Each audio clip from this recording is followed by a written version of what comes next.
ये कहानी दो ऐसे भाइयों की है जिनकी आपस में कभी भी नहीं बनती, लेकिन जब उनके पिता को एक गैंगस्टर मार देता है तो वो दोनों उसका पता लगाने के लिए तबाही मचा देते हैं। तो कहानी की शुरुआत में हम वॉल्टर को देखते हैं, जिसके हाथ में एक पार्सल था और वो बहुत ज़्यादा घबराया हुआ था। वो जल्द से जल्द पोस्ट बॉक्स में डालता है और फिर टेंशन फ्री होकर रोड क्रॉस करने लगता है। लेकिन तभी एक गाड़ी उसे उड़ा देती है, जिसमें वॉल्टर की मौत हो जाती है। इसके बाद हम जेम्स को देखते हैं, जो कि यूएस नेवी में एक कमांडर है और वो यहाँ नए कैंडिडेट की ट्रेनिंग करवा रहा होता है। तभी उसे पुलिस स्टेशन से कॉल आता है और उसे पता चलता है कि उसके पिता वॉल्टर की रोड एक्सीडेंट में मौत हो चुकी है। जो जानने के बाद जेम्स को वैसे तो कोई दुख नहीं होता, लेकिन फिर भी वो अपने पिता को देखने के लिए चला जाता है। जिसके बाद वो अपने घर आकर ये बात अपनी वाइफ लैला को बताता है, जिससे उसकी वाइफ को तो दुख होता है, लेकिन जेम्स को अभी भी नहीं हो रहा था, क्योंकि जेम्स को लगता था कि उसके पिता बहुत लापरवाह इंसान थे, जिन्होंने बाप होने का फर्ज कभी निभाया ही नहीं। अब ये जानने के बाद लैला जेम्स से पूछती है कि ये बात उसने अपने भाई को बताई है या नहीं। तो जेम्स कहता है कि नहीं बताई, क्योंकि उन दोनों भाइयों की बचपन से आपस में कभी भी नहीं बनती थी। फिर दूसरी तरफ हम जेम्स के भाई जॉनी को देखते हैं, जो कि एक पुलिस ऑफिसर था, लेकिन अभी उसकी गर्लफ्रेंड वैलेंटिना उसे छोड़कर जाने वाली थी। जॉनी यहाँ आकर उसे समझाने की कोशिश करता है, पर वैलेंटिना उसे छोड़कर चली जाती है, क्योंकि जॉनी कभी भी उसे टाइम नहीं दे पाता था। बताओ, ऐसी गर्लफ्रेंड होने पर भी टाइम नहीं दे पा रहा है, साला सांड। फिर इसके बाद जॉनी जब नंगा होकर दारू पी रहा होता है तो उसे जेम्स की वाइफ लैला का कॉल आता है, जो उसे बताती है कि उसके पिता वॉल्टर की मौत हो चुकी है। जो बात जानकर इधर जॉनी को भी कोई फर्क नहीं पड़ता, क्योंकि उसे भी यही लगता है कि वॉल्टर एक कमीना बाप था। फिर लैला उसे यहाँ फ्यूनरल में आने के लिए कहती है। अब ये दोनों जब बात कर ही रहे थे कि पीछे से दो लोग याकुजा गैंग से आते हैं, जो कि जॉनी के गले पर चाकू रखकर उससे उस पार्सल के बारे में पूछते हैं, जो कि मरने से पहले वॉल्टर ने पोस्ट बॉक्स में डाला था, जिसके बारे में इधर जॉनी को कुछ भी नहीं पता था। इसलिए वो उनसे पूछता है कि कौन सा पार्सल। उसे किसी पार्सल के बारे में नहीं पता। तो तब उनमें से एक आदमी अपने सीने पर ड्रैगन का टैटू दिखाकर उसे डराने की कोशिश करता है, जो देखकर जॉनी का माथा सनका और उसने इन दोनों को पेलना शुरू कर दिया। लेकिन ये दोनों पागल भी सांड से भिड़ने के लिए बार बार खड़े हो जाते हैं और जॉनी इन्हें दारू पीते हुए बड़े आराम से मार रहा था। लेकिन तभी फिर इनमें से एक जॉनी की मॉम की आखिरी निशानियों को गिरा देता है, जिससे जॉनी इन दोनों को गुस्से में बहुत बुरी तरह मारता है। इसके बाद उधर अगले दिन जब जेम्स अपनी फैमिली के साथ अपने पिता का फ्यूनरल कर रहा होता है, तो वो देखता है कि यहाँ चारों तरफ गैंगस्टर और सिंडिकेट के लोग आए हुए हैं। और तभी इधर जॉनी भी पहुंच जाता है, जिसके आने से इधर फैमिली के सभी लोग खुश थे, सिवाय जेम्स के, क्योंकि जेम्स और जॉनी एक दूसरे को पसंद नहीं करते थे। और यहाँ पर भी इन दोनों की बहस शुरू हो जाती है, जिन्हें इनके पिता के दोस्त, जो कि गवर्नर थे, वो शांत करवाते हैं। फिर फ्यूनरल के बाद जब ये पूरी फैमिली लंच कर रही थी, तो जॉनी सभी को बताता है कि उसे लगता है कि उसके पिता का खून हुआ है, क्योंकि पिछली रात उसे मारने के लिए याकुजा गैंग से दो लोग आए थे, जो उससे वॉल्टर के किसी पार्सल के बारे में पूछ रहे थे। जो बात सुनकर जेम्स को यकीन नहीं होता और वो जॉनी से कहता है कि तुम्हारी हरकतों की वजह से ही वो लोग तुम्हें मारने के लिए आए होंगे। वॉल्टर की मौत तो रोड एक्सीडेंट में हुई है, अगर किसी ने उन्हें मारा होता तो पुलिस इस बात का पता लगा ही लेती। लेकिन जॉनी कहता है कि वॉल्टर का खून हुआ है और मैं इसका पता लगा कर ही रहूंगा, जिस बात से यहाँ फिर से इन दोनों भाइयों के बीच बहस शुरू हो जाती है। जिसके बाद ये दोनों भाई जब बाहर आकर बात करते हैं तो जेम्स जॉनी से कहता है कि तुम ये सब क्यों कर रहे हो, वॉल्टर तो एक अच्छा बाप था भी नहीं और उनका कोई खून वून नहीं हुआ है। तुम ऐसा इसलिए कर रहे हो क्योंकि तुम अपनी माँ के कातिल को नहीं पकड़ पाए। जो सुनकर जॉनी भड़क जाता है और इन दोनों के बीच फिर से कहासुनी शुरू हो जाती है। जिसके बाद जॉनी एक बार में जाता है, जहाँ पर एक आदमी आता है और जॉनी के ड्रिंक में दवाई डालकर उसे बेहोश करके अपने बॉस मिस्टर के पास ले आता है। मिस्टर के वहीं का एक लोकल गैंगस्टर था और जॉनी को लगता था कि उसकी माँ को मिस्टर के ने मारा है, इसलिए उसने बहुत सालों पहले मिस्टर के बहुत सारे आदमियों को मार दिया था। और अब मिस्टर के नहीं चाहता था कि जॉनी फिर से उसके पीछे आए, क्योंकि उसने उसकी माँ को नहीं मारा था। इसलिए वो जॉनी को धमकाकर कहता है कि तेरे पास 7 दिन है, 7 दिन में यहाँ से निकल जा, नहीं तो वो उसे मार देगा। जिसके बाद वो जॉनी के नेक पर अपने चाकू से के नाम का एक टैटू बना देता है, ताकि उसे ये बात हमेशा याद रहे। और फिर वो लोग उसे एक बीच के किनारे फेंक देते हैं। वहीं दूसरी तरफ जेम्स भी अब सच का पता लगाने के लिए डिटेक्टिव कार्ल से मिलता है और उसे अपने पिता की पुलिस रिपोर्ट के बारे में पूछता है। तो यहाँ पता चलता है कि जिस जगह पर उसके पिता का एक्सीडेंट हुआ वहाँ पर कोई भी सिक्योरिटी कैमरा नहीं है। जिसके बाद डिटेक्टिव उसे उसके पिता की बॉडी के पास मिले हुए सारे एविडेंस और सामान दे देता है। और यहाँ जॉनी ने भी अपनी डिटेक्टिव गिरी चालू कर दी थी, तो वो सबसे पहले अपने पिता के फ्लैट में जाता है, जहाँ वो उनसे जुड़े सबूत वगैरह ढूंढने की कोशिश करता है। लेकिन तभी उसे इस फ्लैट में किसी के आने की आवाज़ आती है, इसलिए वो छुप जाता है। और तब यहाँ पर एक मोटा सा आदमी आता है, जो यहाँ पर कुछ ढूंढने लगता है और जब उसे यहाँ जॉनी दिखता है तो वो उसे मारकर भागने लगता है और भागते हुए पता नहीं उसके अंदर कहाँ से जैकी चैन की आत्मा आ जाती है और वो उछल कूद करके नीचे पहुँच जाता है, जहाँ पहुँचकर वो उल्टा जॉनी से कहता है कि साले चाट ले मेरी। लेकिन फिर जब वो यहाँ से भाग रहा था तो नीचे जॉनी उसकी नाक तोड़कर उसे पकड़ लेता है, जिसके बाद मोटा उसे अपना नाम पीका बताता है और वो उसके पिता वॉल्टर के साथ काम करता था, जैसे कि हैकिंग, जासूसी करना या फिर इंफॉर्मेशन निकालना।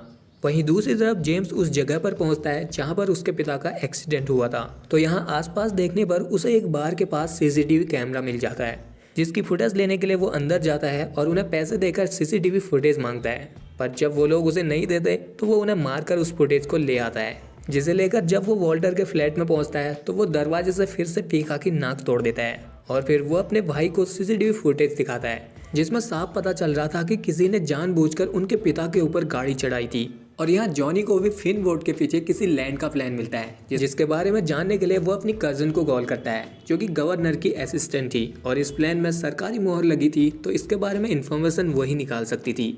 फिर इसके बाद ये दोनों भाई जब यहाँ से जा रहे होते हैं तो अचानक से याकुजा के कुछ गुंडे इन पर हमला कर देते हैं, जिन्हें ये अपनी गन से मारने की कोशिश करते हैं तो उनकी कार बुलेट प्रूफ निकलती है।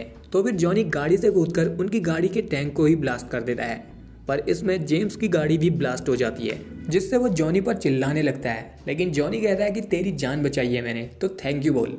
फिर इस इंसिडेंट के बाद इन दोनों को डिटेक्टिव कार्ल पकड़ लेता है, जो इन्हें वार्निंग देता है कि आइंदा से उन दोनों की वजह से यहाँ पर तबाही नहीं होनी चाहिए।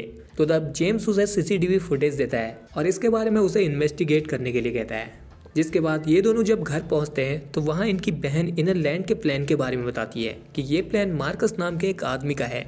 तब जॉनी को याद आता है कि वॉल्टर ने पीका को आखिरी बार उसी की केटरिंग पार्टी में काम करने के लिए भेजा था। फिर जब जेम्स उस प्लान के पीछे देखता है तो पता चलता है कि ये एक कसिनो का प्लान है। लेकिन हैरानी की बात ये थी कि हवाई में बैटिंग और गैम्बलिंग बैन थी। फिर अगले दिन इस लैंड के बारे में जानने के लिए ये दोनों भाई उस जगह पर पहुंचते हैं, जहां पर वो देखते हैं कि इस जगह पर बहुत सारे लोकल लोग रह रहे हैं, जिसका मतलब था कि मार्कस इन लोगों को जबरदस्ती हटवाकर यहाँ पर अपना कसिनो खोलना चाहता था। वहीं दूसरी तरफ डिटेक्टिव कार्ल को एक आदमी की लाश मिलती है और उसे पता चलता है कि जिस वैन से वॉल्टर को कुचला गया था उसे यही चला रहा था और अब कोई सबूत ना बचे करके उन्होंने इसे भी निपटा दिया। जिसके बाद फिर इन्हें पीका की मदद से मार्कस की पार्टी में जाने का एक मौका मिलता है, जहां ये दोनों वेटर बनकर जाते हैं। पर जॉनी लड़की देखते ही लड़की के पीछे चला जाता है और जेम्स यहाँ बर्तन धोने में लग जाता है। तो तभी उसके पास याकुजा गैंग का लीडर आता है, जो उससे एक प्लेट मांगकर उसमें पाउडर के नशे करने लगता है। जिसके कार्ड को जब जेम्स देखता है तो उसे पता चलता है कि ये उसी एजेंसी का कार्ड था जिसकी वैन से उसके पिता को कुचला गया था। और वहाँ जॉनी जब उस लड़की को अपना नाम और अपने बाप का नाम बताता है तो वो लड़की घबरा जाती है, क्योंकि उसने वॉल्टर को अपने पति मार्कस पर नजर रखने का काम दिया था। तो जॉनी उससे वॉल्टर के बारे में जानने की कोशिश करता है, पर वो उसे कहती है कि यहाँ पर बहुत खतरा है, तो वो उसे कल उसके घर आकर मिले। जिसके बाद वो यहाँ से चली जाती है। लेकिन यहाँ अब इन दोनों भाइयों को देखकर सिक्योरिटी को शक हो गया था, तो वो इन दोनों को मार्कस के पास ले जाते हैं, जहाँ मार्कस इन दोनों से पूछता है कि तुम यहाँ क्यों आए हो। तो वो बताते हैं कि वो वॉल्टर के बेटे हैं और वॉल्टर को किसी ने मार दिया है, तो वो लोग उसी का पता लगाने की कोशिश कर रहे हैं।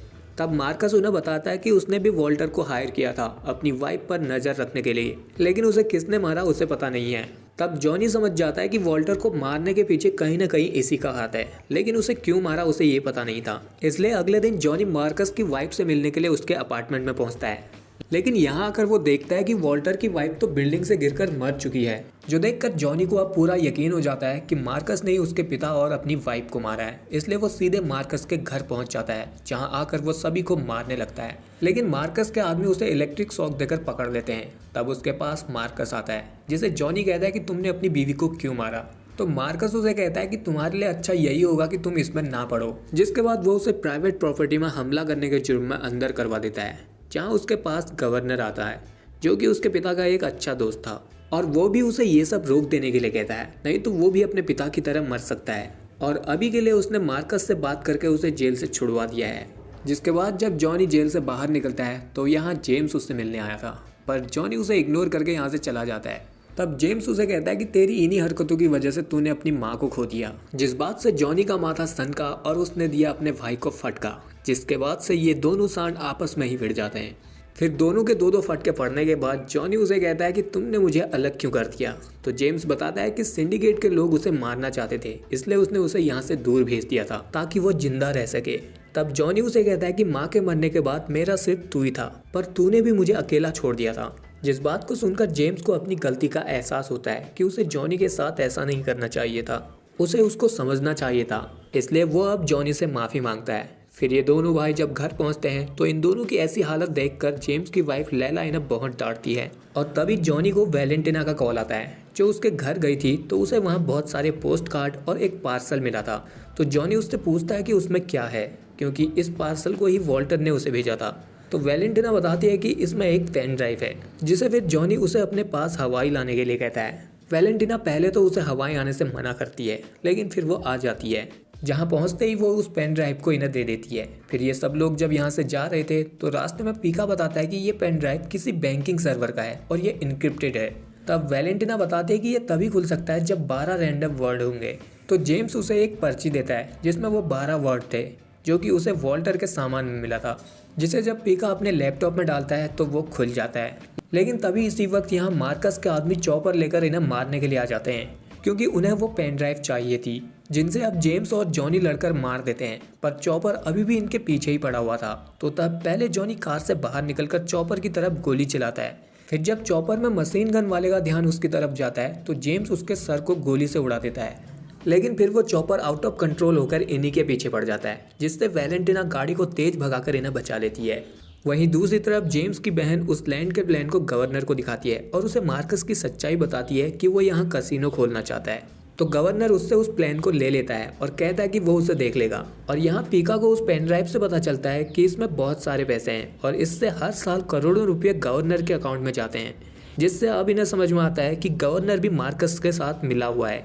और वॉल्टर को उन्होंने इसलिए मरवा दिया क्योंकि वॉल्टर मार्कस पर नज़र रख रहा था और उसे पता चल गया था कि मार्कस और गवर्नर मिलकर इन गरीबों की ज़मीनों को हथिया कर यहाँ कसिनो खोलना चाहते हैं और इसे लीगल बनाने के लिए गवर्नर मार्कस की मदद कर रहा था।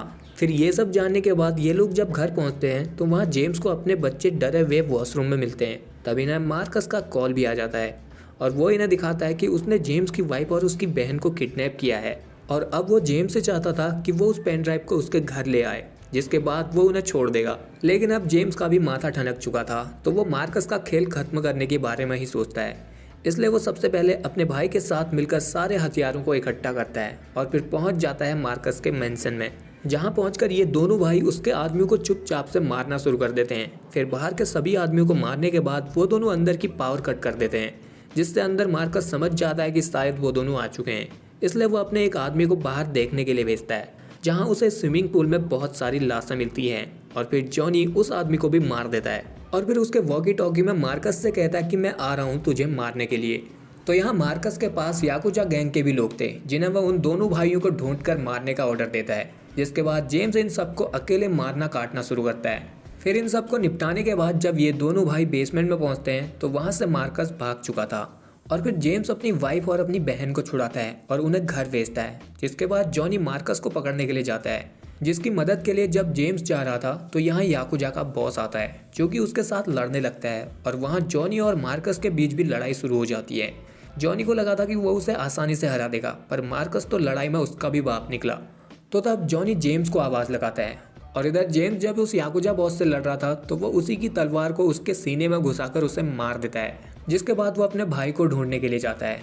और इधर अब मार्कस जब जॉनी को गोली मारने वाला था तो जॉनी उसे मिडल फिंगर दिखाता है, क्योंकि उसने लड़ते वक्त उसके ग्रेनेड की पिन निकाल दी थी। जिसके बाद वो पानी में कूद जाता है और तब इस ब्लास्ट में मार्कस मारा जाता है। अब इस ब्लास्ट को देखने के बाद जेम्स जल्दी से पानी में कूदता है और अपने भाई को पानी से बाहर निकालता है। फिर इस इंसिडेंट के बाद गवर्नर को घूसखोरी और मर्डर की प्लानिंग के लिए जेल हो जाती है।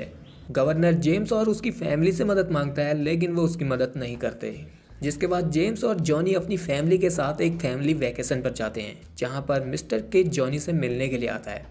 यहाँ पर वो उसे याकुजा गैंग को ठिकाने लगाने के लिए थैंक्स बोलता है, क्योंकि याकुजा की वजह से वो अपना बिजनेस नहीं कर पा रहा था। और फिर वो उसे उसकी माँ के असली कातिल का नाम देता है, जो कि उसकी गैंग का नहीं था। जिसके बाद वो यहाँ से चला जाता है और फिर जॉनी इस पर्ची को जेम्स को दिखाता है और उससे पूछता है कि उसे क्या करना चाहिए। तो जेम्स उसे कहता है कि मैंने बचपन से तुम्हारी कोई बात नहीं मानी और जब तुम्हें मेरी ज़रूरत थी तब मैं तुम्हारे पास नहीं था, लेकिन अब तुम जो भी फैसला करोगे मैं उसमें तुम्हारा साथ दूंगा। इसके बाद वो उसे कहता है कि वॉल्टर ने उसे ही वो पार्सल इसलिए भेजा, शायद वो चाहते थे कि तुम अपनी फैमिली के पास वापस आओ। जिस बात से जॉनी भी खुश हो जाता है। और फिर वो इस नाम को जला देता है, जिसके बाद वो अपनी फैमिली के साथ यहीं पर रहने लगता है। सो आई होप कि आपको ये वीडियो पसंद आया होगा। अगर आया तो इस वीडियो को लाइक शेयर के साथ चैनल को कर लीजिए सब्सक्राइब।